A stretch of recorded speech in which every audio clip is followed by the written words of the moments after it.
The Wasp Factory. Chapter 8, The Wasp Factory. Part 2.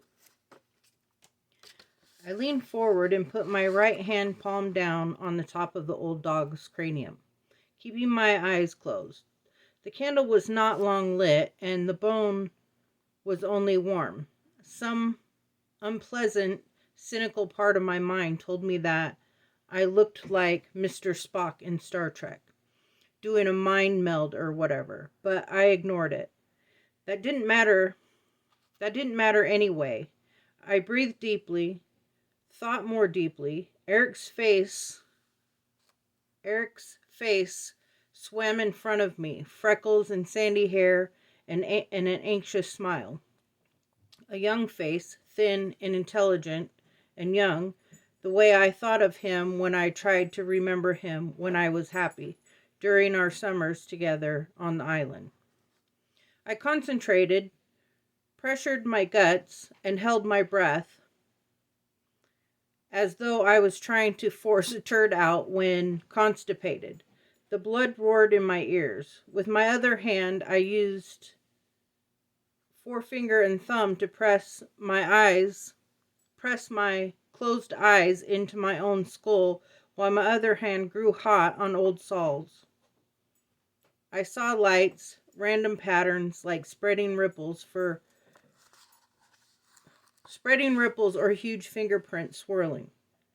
I felt my stomach clench itself involuntarily, and a wave of what felt like fiery excitement swept up from it.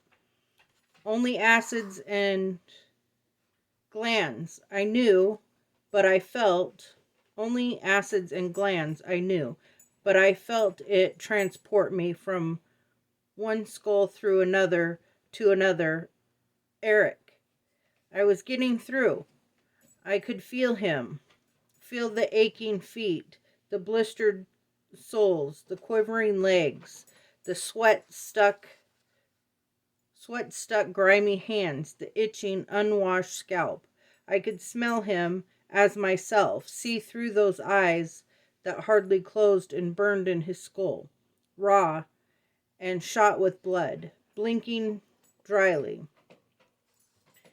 I could feel the remains of some awful meal lying dead in my stomach, taste burned meat and bone and fur on my tongue.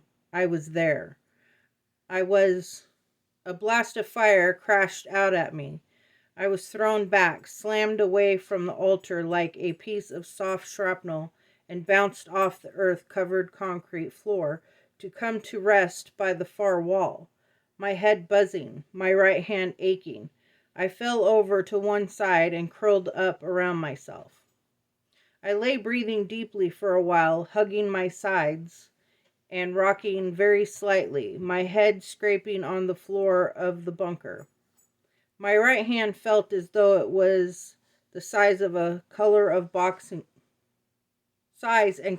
a boxing glove. With every slowing beat of my heart, it sent a pulse of pain up my arm. I crooned to myself and slowly sat up, rubbing my eyes and still rocking very slightly. My knees and my head coming a little closer, drawing slightly back, I tried to nurse my battered ego back to health. Across the bunker, as the dim view swam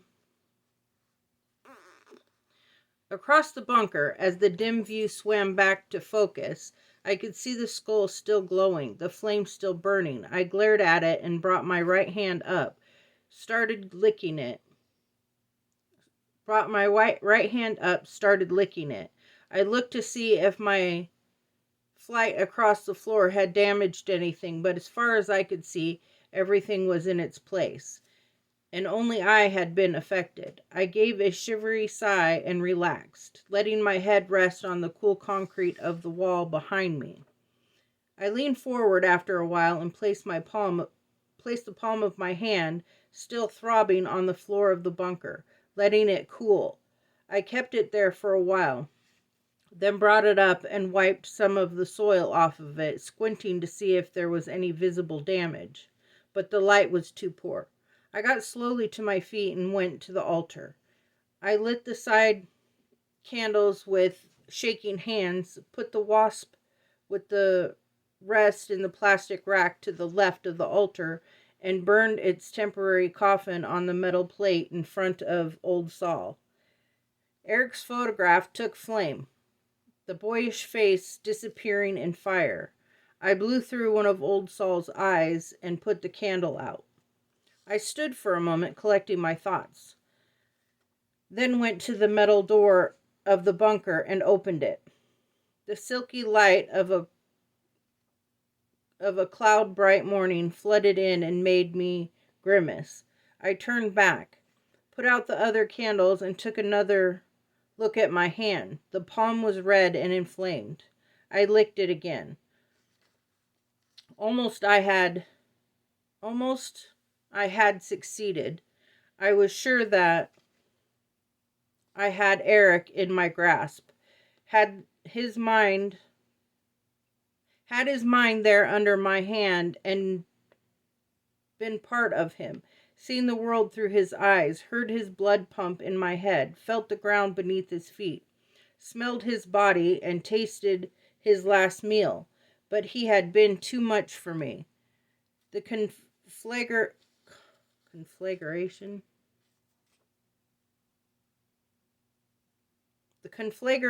in his head was just too strong for anybody sane to cope with. It had a lunatic strength of total commitment about it, which only the profoundly mad are continually capable of, and the most ferocious soldiers and most aggressive sportsmen able to emulate for a while. Every particle of Eric's brain was concentrated on his mission of returning and setting fire, and no normal brain, not even mine, which was far from normal and more powerful than most, could match that marshalling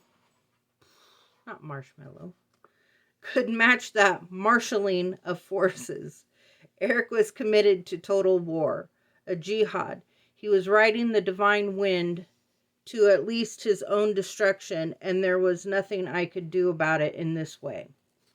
I locked up the bunker and went back along the beach to the house, my head down again, and even more thoughtful and troubled than I had been on the outward journey.